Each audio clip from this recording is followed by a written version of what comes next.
Hey guys, it's Marvin Ambrosius here for another podcast, 5 Minutes with Marv, but with a difference. It's not going to be a 5-minute one today because this is the Champions Edition, and I've got one of the most amazing instructors, someone who's from my hometown of Liverpool. I have got Mr. Richie Swan with me today. How's it going, Richie? I'm good. How are you? I'm great. Thank you very much. I'm just so happy that you agreed to come onto my podcast show. But let me share a little bit. Good. I'm just admiring your Scouse accent. Do you know when you're being from Liverpool? I'm like going, oh, that doesn't sound Scouse. Yeah, I left quite young, but both my parents are still very Scouse, and everyone makes fun of me all the time for the fact that I don't have a Scouse accent. But you can't keep it for that long if you try. I can only say mushroom. That's about Do you it. know what? Do you know what? My dad's from Edinburgh, and he's been in Liverpool for going on 50 years, and he's still got a broad Scottish accent. There you Not go. lost it. Yeah, it's one of those things. But like, yeah, but my heart is in Liverpool. But yeah. let me touch base and let everybody know how I know you. So basically, I met Richie in Rise Cycle in Liverpool, like one of the probably to me the best studio for cycling in the country. I'm gonna throw it out there, and it's not just because I'll throw it out there with you. Yeah, and it's not just because I've been there and they were gracious enough to let me teach classes there. It's the atmosphere, it's the energy, and it's the people. Now, you can go to many gyms around the country, around the world. If the energy is wrong, the classes aren't great. But that's something that you brought there, Rich. And like when I saw your classes and you came to mine, we share the same energy. Yeah, And, yeah. And that is one thing, and that's one of the biggest reasons why I wanted you on the podcast, because I see a lot of trainers. I don't follow a lot of trainers, and the people that I do follow are people that inspire me and make me want to either not just up my game, but at the same time give me validation that what I'm doing is the right thing. Yeah, And I get you. yeah, and I wanted to know from your standpoint, because you're during the pandemic as well, you completely diversified and completely changed your approach in fitness and how you work with people. Let us know a little bit about how you got into fitness, how long you've been a personal trainer, and what your ambitions are moving forward. Wow. So, do you know what, right? I fell into fitness. I was, well, you're similar to you. We've both had pretty unhealthy pasts. Yeah. So, you were more likely to find me at the chippy than a gym at one point. Do you know what I mean? And then I was working in a restaurant as a waiter. And it was in the day when your internet was on dial-up plugged into the wall. Yeah. And I was looking for a job, and this advert come up, and it was going, can you inspire people to be better? Do you want to change people's... I was going, and I was reading this advert, I was going, oh my God, I really want this. This is what I want. And I applied for it without even knowing what it was. And then I got this phone call going, hi, it's LA Fitness here. And I was like, LA Fitness? What? Fitness? And then it was a sales job in a gym. So that was how I got my foot in the door. So I went down at the interview. For the first 5 years, I was just selling gym memberships, but I'd done really well. It turns out I had the gift of the gab. I was quite good at getting people to buy into it. And when I got a manager's job there, I had to become fitness qualified as well as part of the role.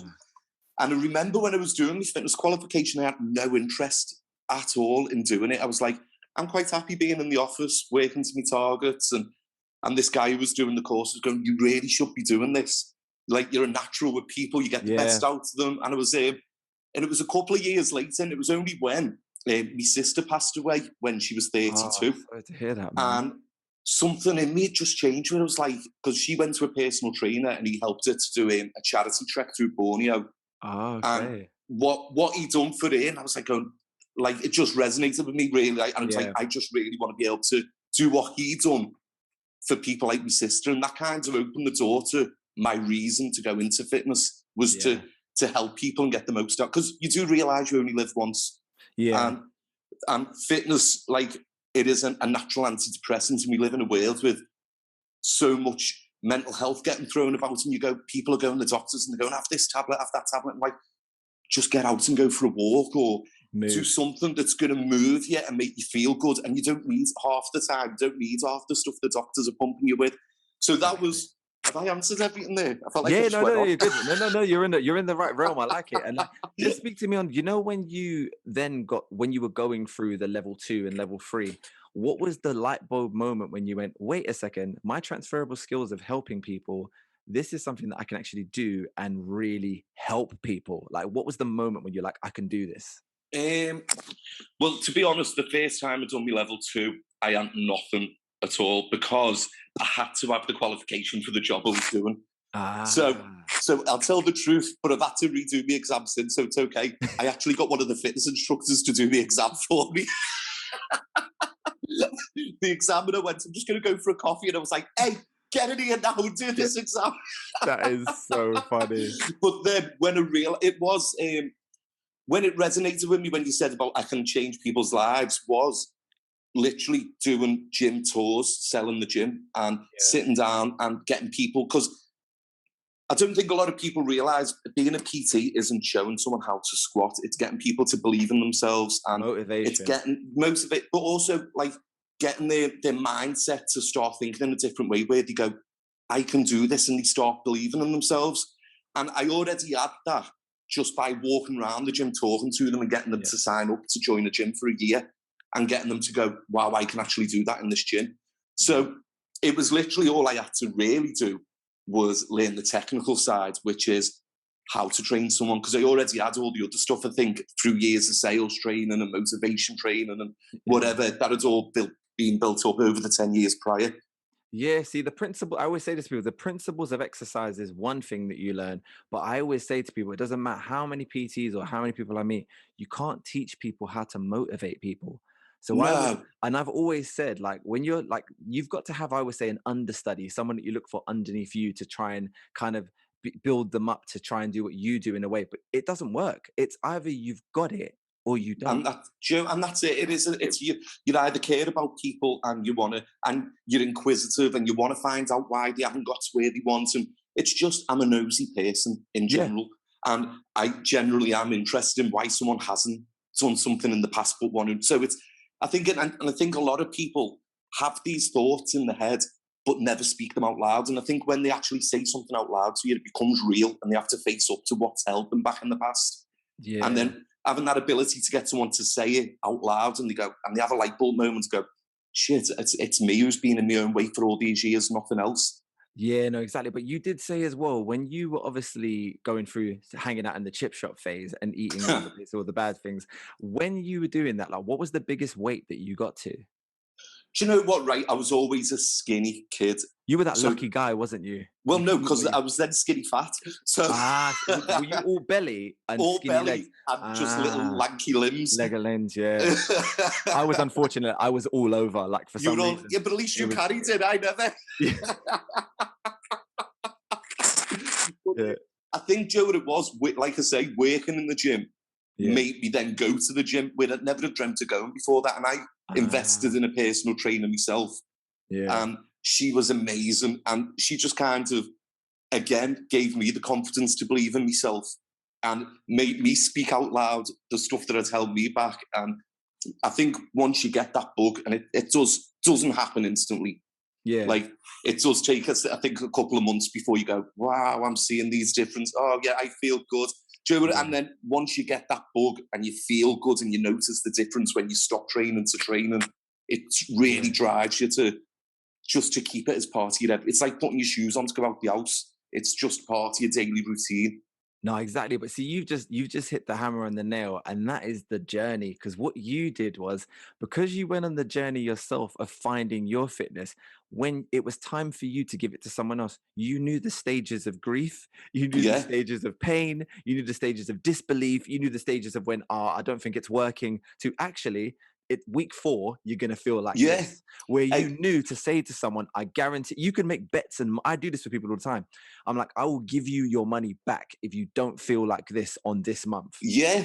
Because I've sat there arguing with myself half an hour before a PT session years ago when I first started, and I'd be like, what excuse could I come up with to get out of this? Or the gym's shutting at 10 p.m. and it's like 5 to 9, and you're like, and it's like that, you've just left it all day, and you have that guilt, but you can't be arsed going. But once you get past that phase, it's like literally the most amazing experience of how you feel, like just feeling good, feeling confident. And do you know what, like I said earlier, you only live once, and the rest of your life is such a short time if you're not feeling confident and if you are feeling shit. So that's the biggest thing to me, is just improving your quality of life and your happiness. No, exactly. And with teaching that, obviously finding your niche in what you do, I always say there's different types of motivators. You crack me up because you literally will say I've got every Tourette's. yeah, every bad thing that someone wouldn't want to hear, but in a jokey way, you'll say it. Come on, fat ass. Come on like that. You'll go all out. But the funny thing is, because of your personality and people knowing you, it's never said in a way where they'll take anything personal because they know it's Because coming I from don't a mean place. it. Yeah, Yeah. because it's coming from a It's different just place. banter. Whereas Yeah. I think if I said it, people would literally be like, "What?" Like they'd be like, Yeah. "What did you say?" Like, but the way you do it is like you can't teach it. Like you Do you know what cannot I think teach it it. is, right? I just look at what motivates me, and to me, exercise should be fun. If I go in and you've got an instructor who's really serious, doesn't crack a smile, doesn't have a joke, I don't want to be there. Yeah, So I never. just go, give me some personality, interact with everyone in the room, make them feel like they're part of it. And I do go a little bit to the bone, but I only do it to people who I know. And Who you know? I Yeah, wouldn't just say it to a stranger. It's like, if I've got to know someone coming in regularly and they know my personality, that's when I'll then abuse them. yeah. But I just think then, because they come in and they have a good laugh, you've personalised it to them, they feel motivated and excited to come to a next class. Exactly. And that's part of it, isn't it? It's just having a good time. No, precisely. And I remember the first time I taught at Rise in Liverpool. It was funny. I actually phoned up because I walked past it because my mum literally lives 2 minutes away, and I was like, "Can I see the studio?" And I was like, "Yeah, come in." And I asked, and I was like, "I'd really love to do like a residency, some weekend class." And I was like, if I ever asked that in London, everyone would say no. They'd be like, "Oh, Really? yeah." They would go, "You've got to apply. You've got to do this. You've got to be on payroll and da da." And I was like, do you know what? Because this is Liverpool. I Yeah. was like, I said, if these are my people, of the people that I know that are just so cool, they will look me up online, they'll look at who I am, look at what I do, and then they'll go, do you And know they'll what? go, yeah, come And in. they'll go, come in, have a go. And that's exactly what happened. And then when I came in, I was like, can I come in once a month? And then I was coming once a month to do the weekend. So I was doing the Yeah. Saturday and the Sunday. And I was like, do you know what? I'm having more fun doing this than teaching my regular classes. But it was because of the audience. I Yeah. felt like And everyone there's so ready for it. They want to sweat. They want to hear the music. They want to feel pumped. And I was like, do you know what? I'm so energized when I go there. I just love it. And when you were there and you came in my class and you were like, I'm gonna steal that move. I remember when you said that, I'm gonna steal that move. And I was like, you can have it, Rich. It's cool. It's wicked. I we love won't it. say what move because I think I've said Yeah. it's mine. Yeah, exactly. No, it's cool. But do you know what? It's great. It was just such a family environment. And I could tell that Yeah. every single week, those people weren't missing a session. No. And do you know what? It's become like a bit of a cult following now, where people have the same bike every week. They like to be in the Yeah. same position. And if you take them out of the routine, oh my word, don't Oh, I can mess with imagine. them. I had a conversation with this the other day about someone said, as an instructor, it's up to you not to let people have their bike. And people was like, what do you mean? I said, but unfortunately, when it gets family orientated like that, you say to them, you have to get here early and put your stuff on the bike because I'm Yeah. not being responsible for Or that go kind of outside and fight it out. Yeah, exactly. Because some people like they'll have a crap class just because they're not on their bike. Mm, They'll actually have a bad yeah, class.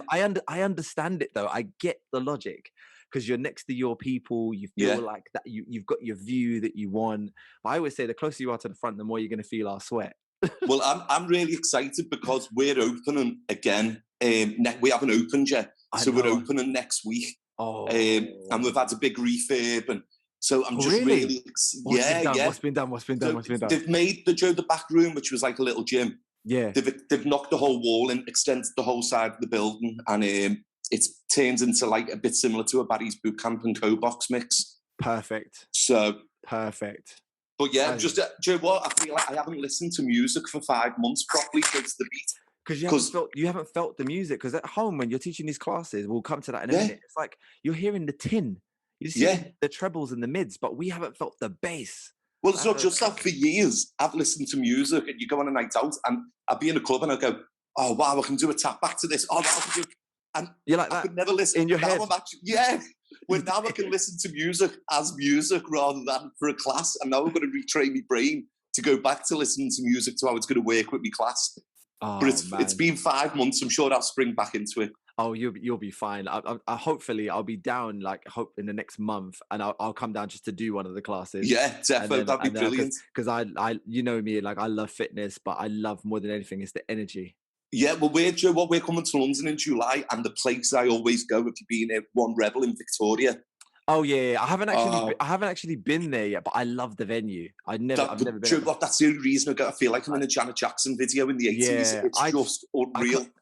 I just look at it and go, how much did this cost? That's all I think when I see it. I'm like, this must have cost a lot of money. It's unreal though, isn't it? Because it is pretty crazy. Yeah. Like that. But the thing is, what that's doing, I felt that Rise has that. But one thing that you had even better again, which you can't get, is the audience. That's why I was saying to you, you've got all these people around London that are trying to go to that one destination, but they're scattered from so many different places. They're all trying to get an experience, but they're not the same group.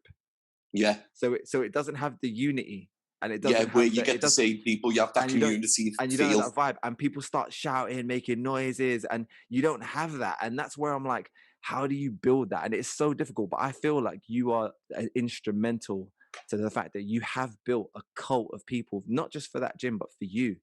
They're coming because your classes are literally booked out. Yeah, they're always booked out. People are booking weeks in advance, and if they miss it, they're upset. They're asking you to do more classes. Well, I'm getting phones up going, can you push us in? I'm like, I can't create a bike out of thin air. It's like, can we have your bike? You just teach without a bike. No, we can't. Oh, that's a no for me. Like, you know what? Someone said to me, "Can you teach off the bike?" I said, "I've been sick before, and I'm still on the bike." I'm like, see, I find I get more off the bike. I go over to people and like in the face, turning the resistance up for them. But that's again your style. I love that you do that. And like, that's what I said. The thing is with me, I'm like, I'm always on the bike. I just talk, I chat the whole time. And I think the last class, I can't remember the last class I taught, because obviously the pandemic. I haven't done any class. Well, mine was back in December at some point, the last class I taught in a studio. That must have felt weird, wasn't it, when you first went back in? Well, you were all in lockdown and we got released. You got released. So, I don't know how Liverpool got let out. They were like, we were like back in the studio, and I was going, what is going on here? And then it was for about 3 weeks, and then they were like, no, everyone's back in now. It was weird. But, I said it was going to happen, but I went to my mum's that weekend because I can see my mum. I was like, so I went to see her. Yeah. But it was just so strange. But tell me a bit about the transition for where you started first of all, you did it for free, which was your online Instagram lives, but then you transitioned it into a body transformation program. Tell me a little bit how that came to your mindset. So, do you know what, the daily class, when we went into lockdown, I was like going, what am I going to do? Like, for one, I'm going to go insane. I've gone from working all over the place from 7 a.m. till 9 p.m. to being locked in the house. I thought, I'm going to go insane if I have no structure to my day. And it's quite easy to end up sat down and doing nothing all day. And so first of all, I was like, right, let's just do some kinds of Zoom classes or something like that. And then I was like, no, do you know what? I found out about Instagram Live, because I'm not very techie, believe it or not. It was like, I've literally had to learn how to use technology, and I'm like, the worst thing in the world. And it was like, someone was doing an Instagram Live class, and I went, do you know what? Let's try this. So I've done it. First day I'd done it, I had the camera because I didn't realise you could turn your camera to look the other way. So I couldn't see how many were on and who was doing it. So I was just doing it to the back of my phone, praying that it was in shot. And then, do you know what? Once I'd done that first class, I got a few messages going, that was brilliant. So I was like, right, I'll do it again. And then I went, okay, let's do it Monday to Friday, 10 a.m. And it just gathered momentum at a massive pace. But I was really lucky in terms of... So I had a few high-profile people on the classes. My mate was Heidi, is Heidi, who was in Sugar Babes. Yeah. And she had posted about it, and then Kate Thornton jumped on it. Yeah, and then Meg Matthews jumped on it. And then next minute, they were posting that they're doing my class. And so many people just started. I think there was one point I had like 500 people on daily live. And I saw that. That was really awesome. I was like, what's going on here? And then the longer we went into lockdown, and we were unsure whether we were going to come out of lockdown, I was enjoying doing the classes. So I thought, I'm just going to carry on doing them. And I think it was 6 months I'd done it for free. And I was getting to a point where I was torn between going into the studio and making money, doing me class free at home. And I was like, right, do you know what? I can do something with this, because I already do in an actual gym a body transformation course where they do 12 weeks. They get weighed each week. They have a workout. They track the calories. And I just transitioned that online and done the same. So made it about calorie counting, a weekly weigh-in, as well as a daily class. And then on Instagram, I post up information each day just to keep them on track, and education on how to get the most of the fat loss journey. And I never really expected anything of it. And I was like, right, let's sell this, blah, blah, blah. And the next minute I have 500 people joining up. And it's been like that now since last October. So I'm like, fingers crossed to continue, because I love it. Well, no, you can. It's good because you can scale. And I always say to people, there's one thing having a really mad, crazy amount of people following you, but I always say, what you want, you don't want followers, you want believers. Yeah, and that's it. That's what you want, and you've got a niche of people that will consistently do exactly what you're doing and go, no, I know what the results I'm going to get is because I did it and it works. Here are the pictures to prove it. Well, do you know what? That's you just hit it there on the end, because it's opened up. Obviously, I couldn't train 500 people a week in a gym, and it's opened me up to so many people, and not even just around the country. I've got people in like Australia, in Canada, in Italy, and just seeing people around the world who are getting results and feeling positive and messaging me going, do you know what? I've never enjoyed exercise. I've never wanted to go to the gym. I can't believe how much I can laugh at the same time as having a workout. And do you know what? It's amazing that it can still be translated across via a screen on a phone, and not in person. But again, that's a testament to you as a trainer. That's not an everyone thing, because I know you've seen it, Rich. Don't pretend you haven't. You've seen the massive profile people with big, huge profiles doing these classes online. Zero personality. Like literally, they're like, we're going to do some squats now, starting with 3 sets. We're going to go down in 10 reps, starting from now. That's exactly what it sounds like.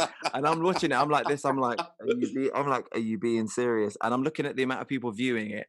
And all I think to myself is, not you should be coming to my class. I'm like, there's plenty of classes you should be going to, but not this one. Yeah. They're missing out. I just go, good luck to them, isn't it? They're trying to, what's the word? Adapt. Yeah. And you're right. Some people are probably a bit more natural at it than others. Yeah. But there's a difference between being a class instructor. But that's where being a class instructor helps you win. Because of course. If you're a PT but not a class instructor, completely different.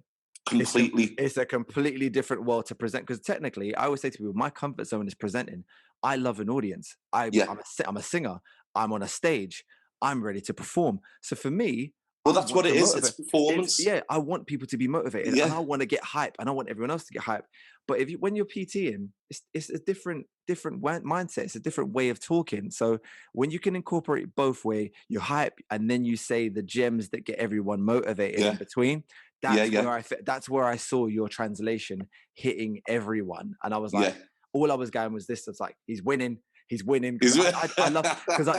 love to see great people win. And watching you do what you've done, and just knowing you it's been an honor to watch. Honestly, it's been brilliant. Marv. I've actually sent people to you. Oh, cheers, mate. Because I stopped doing my lives, and it was like, who should I said, oh, you're not doing your lives anymore. I said, well, I'm going to be charging soon. Don't worry, you can wait. But I said, for now, if Richie's still doing this for free, go to Richie's. Yeah. So have you done your own online program now as well, have you? Yeah, because I started an online program. You were doing the Fit in 5 one. Yeah, Fit in 5, But what I did was I did like 30 minutes of Fit in 5. So they're all 5-minute blocks. So people aren't used to working in 5-minute blocks. It's exhausting. So I started doing it, and then the results were crazy. And then I said, let me take it off because I'm giving away too much. That's how I felt. I felt I was giving away too much for free. And then I said, all right, let me focus on my app. My app was finished, and then I integrated the live into my app. So I started a small group. In that group, so you can do your live on your app. Yeah, exactly. That's amazing. Yeah, so I'm going to have to pick your brains about this after this. Yeah, we'll get in. Trust me, I've got you. I've got a business model for you that's going to smash it. and then I got this small group involved one of them lost 2 stone and then reversed her type 2 diabetes. The Yeah, other and one lost that's 2 stone, and the other one lost it. And I was just like, do you know what? It isn't about the mad numbers. It's about this. This is why I yeah. do this. It's to get that person to get to that destination. It's about changing someone's, helping them change their life. Yeah, I don't want to Like just not be not people get watching thin. me. Yeah, I don't want people to watch me. Yeah, I want them to be accountable to themselves. yeah. And that's exactly what happened. And I just feel like this is where the fitness space should be. And I feel like that's why I said part of this champions podcast is to make sure that people can find themselves if they do need to feel motivated to go to the people that even I would go to if I needed that motivation. Because Brilliant. I wish I met you when I was overweight and I didn't actually know what to do, because I would Well, have probably not. I probably hit about 20 pitfalls of yo-yo yeah. dieting, doing stupid like drink diets, everything, losing the weight, putting it back on. What I needed was a Richie Swan.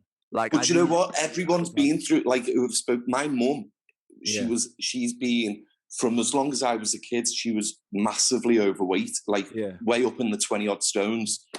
And it took her up until she was almost 60 to lose 9 stone. yeah, And and you just think, Joe, we have come so far now on, and it is the basics of fat loss is yeah, quite simple. It's not easy to do, but yeah. it's simple in terms of The saying what it consistency, is. Yeah, yeah, but being consistent with it, because we but want results fast. That's the yeah, problem. but I feel like it's only been like a bit of a boom about this calorie deficit and being consistent and flexible dieting without having to do stupid diets. It's been Yeah, like the last 3 or 4 years has been a big buzz about it.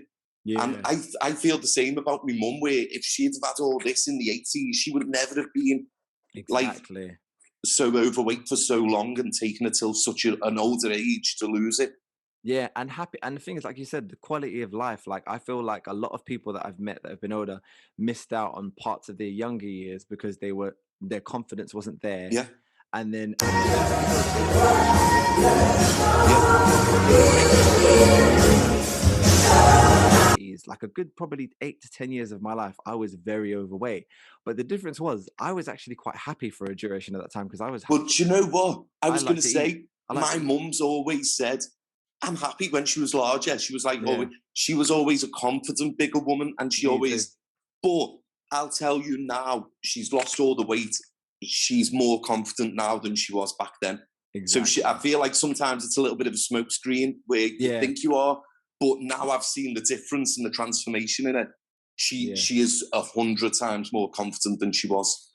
Yeah, well, I think we all build a wall and Yeah, we tell ourselves, "Oh no, this is me. I'm fine." And you have to do that because you're actually just trying to convince yourself because otherwise you'll of just break course it down. is. Yeah, You just break down because you don't want anybody to see that of you. And I done that for a long time. And then it was one day when I remember I went to get a suit somewhere and they had nothing that fit me. was Like this your breakthrough moment? yeah, like nothing fit me, and I was like, "I've got to do something about this. This is just a joke." I was like, "Why?" And I kept on thinking, "How is it? I used to be a professional athlete, and I can't just do something as simple as lose weight without playing that sport." But I'd never known anything other than playing that sport, so I couldn't play that sport because my ankles were bad, my knees were Yeah. bad, and I was like, "What am I So going to do?" once you tried that suit on, what was the, so you put it on, you're like, God's sake, this doesn't fit. What did you then do? What was your journey from that?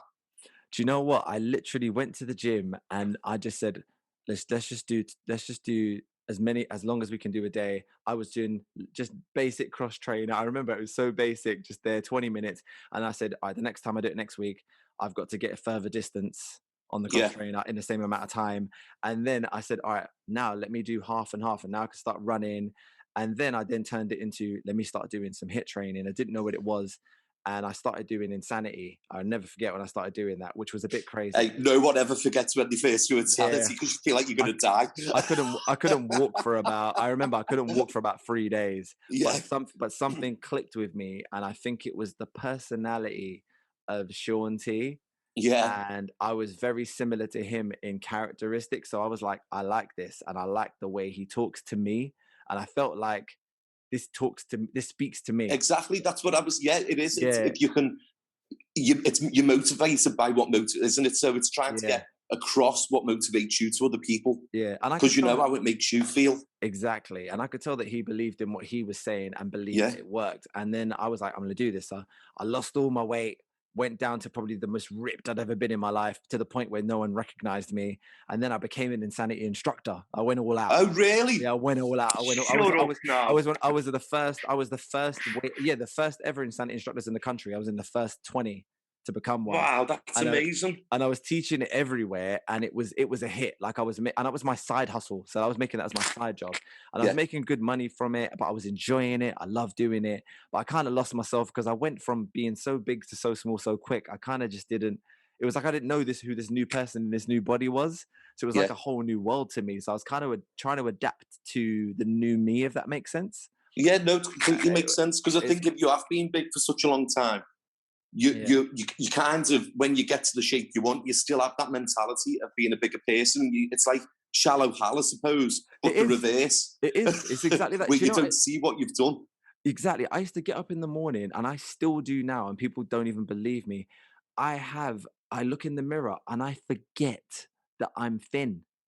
Yeah. I'm looking to see the bigger version of myself, and I'll wake up and go, oh Okay. shit. Oh, Oh, hello. I'm like, oh, you lost the weight, because the amount of years I looked in that mirror and went like that, and then finally it's like, no, this is you now. You're not ever going to go to that size again. Yeah. Don't worry about it. I have to still remind myself that you were once that guy. Don't worry about it. It's fine.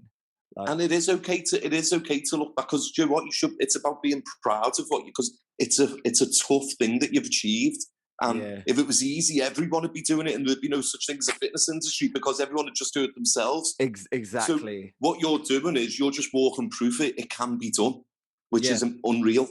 But I love how that you went from corporate management, sales, and incorporated that into your business. Because a lot of people don't realize, like, transferable skills in business is very But you know difficult. what? Right when I was doing, because obviously I was working from my phone, just Instagram private messages, taking payments, and it was like all them years in that sales office It paid paid off. off so much, because I had me board up to keep me in track of who's on what and who's across, and it was like Yeah. all them years have paid off for me right now. I was made up.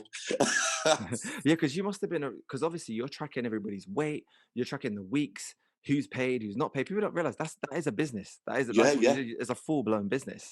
Yeah, Um, I've had to take on some staff now to help me out, so oh that's yeah, how it's growing as well. So I'm made up. It's yeah, like it is, and I've got it. Like you said, you've got your app, and I've got a website coming out soon. So it is. It's a bit like when you say you look back at yourself from being big to thin now. It's almost like I look back at being corporate to fitness now. I'm like going, you don't understand how it's happened, or it's just yeah. been a bit of a, you're being blindsided, and you're like, next minute, how the hell has this happened? Yeah, exactly. And but then again, it's like you found something that your passion, and that's what Yeah. it is. It's like you're not doing a job because you fell into it. You fell into something that actually became something that is part of you. Well, do you know what, right? I've been sacked from nearly every job in my past for being disruptive, for being loud, for being hard to manage, because I'm not very good at being managed, believe it or not. And now, I can see that, but not in not in a negative way. But I can see it in a way. It's like if you believe in something to work, I know that you're not yeah. going to stop. But also, I like to understand why. So I'm like, if you're asking me to do something, please explain to me. We're not a lot of managers like that. But now, I'm doing really well and being successful in everything I've been told not to do my whole life. Yeah, So, and I'm like going, I'm shouting, I'm listening to music, I'm having a yeah, laugh, and I'm like, I'm making a living from it. This is work. I'm like, this is yeah. unreal. You're And enjoying the process. yeah, I'm helping people feel amazing about themselves at the same time. Like, you can't even call that a job, can you? I think that's the dream right there, to do something to work, but not feel like you're getting up for work. Yeah, yeah, And that's, but then again, the rewards of this job, I always say to people, second to none, the best. You're literally changing people's lives. yeah, Like they're 100%. while you're sleeping, someone is feeling good, going out, getting ready to go somewhere where they wouldn't have done that before. Well, how Someone, many times have you had a selfie of someone in a nightclub toilet to go, oh, look at this shot? Or drunken girls at 4 in the morning, look at the arms in this dress. the thing is though, one thing about Liverpool which cracks me up, that's the thing. In Liverpool, they don't care. They'll send them things to you all the time because they're Oh no, so literally all happy. night. They're so happy. But the thing is, they're so grateful for it because they Yeah, 100%. You know that they want you to know that you were instrumental in this happening. Yeah. I think that's what's so important. And that's why I brought to you about saying when I contacted Rise and went in there and said, can I teach there? That is one of the biggest differences between living in London, being raised in London, but always knowing when I go back to Liverpool, that's the kind of treatment I get. Yeah. I'm used to that. Like I expect, because I'm raised as a northerner, but in London. So my expectations are always like this in terms of how people treat people. But in London, it's nothing like that. It's mad, isn't it? Because I've got so many Nothing like friends that. in London, but I don't know what it's like to live there. I'll turn up for a weekend, have a great time, get that pissed so I won't remember, come home. So I don't really. How much people, when you're walking the street in Liverpool, how many people do you say, hiya? How many people do you say that to? Well, people just say hi to, even if you don't know them. It's just All right, listen to this then. In Liverpool, you couldn't even count that number. And every time I go to Liverpool, I probably can't count. In London, I can count how many times that's happened in my life. No, really? That's how It's different it is strange, here. isn't it? No one But you says know hi to what? each other. Maybe be No the one. change and just start walking up to random people and go, how you doing?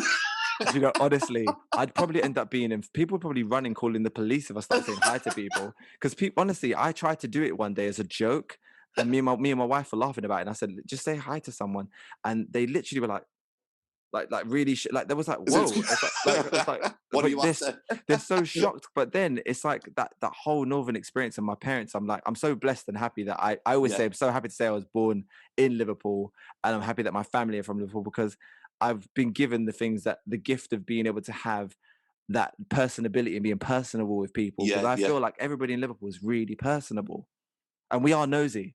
So that We really are helps. nosy. It's just a natural thing. It really helps. We want to know what's going on, like what's going down. FOMO. Yeah, exactly. But Rich, I just want to say again, thank you so much for coming on this podcast. But I want to know, what does the future hold in store for the Richie Swan Empire? Oh, do you know what? Right, honestly, I do not know, because every year for the past 5 years, I've gone, how can next year be better than this year? Each year's got better and better, and I just go each year and pinching myself, going, how the hell has that happened? So I just go with, if things can, even though lockdown was a shit year last year, do you know what I mean? But business and success-wise, I go, if next year can be equally as successful as that, I'd be a very happy man. And if that can carry on for the next 5-10 years, I'll be blessed. So I'm just going to ride with it. I'm not going to set any goal too high or whatever. I'm just going to, as long as I'm enjoying my job, as long as I'm helping people change their lives, as long as I feel good getting up what I'm doing, I'm happy. That is awesome. And Richie, thank you so much for being an awesome fitness instructor, personal trainer, entrepreneur, and human being, mate. Thanks for coming on the show. Thank you. Same back to you. Oh, thanks, bro. Cheers, Marv. See you in a bit. See ya.